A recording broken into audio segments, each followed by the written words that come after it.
Download the code from codegive.com. Link in description.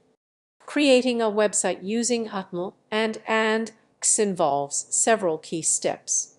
First, plan your website's structure and content, deciding on the pages and elements you want to include. Next, set up your development environment by choosing a text editor for writing code and a web browser for testing.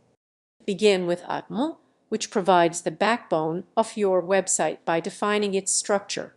Create an HTML file and use elements like headings, paragraphs, images, and links to organize content. Once the HTML structure is in place, enhance the visual appeal using hacks. Create a separate cssutils file to style your HTML elements, adjusting aspects like colors, fonts, and layouts. Link this file to your HTML document to apply the styles. Finally, test your website across different browsers and devices to ensure compatibility and responsiveness. Once satisfied, consider deploying your site on a web hosting platform to make it accessible online.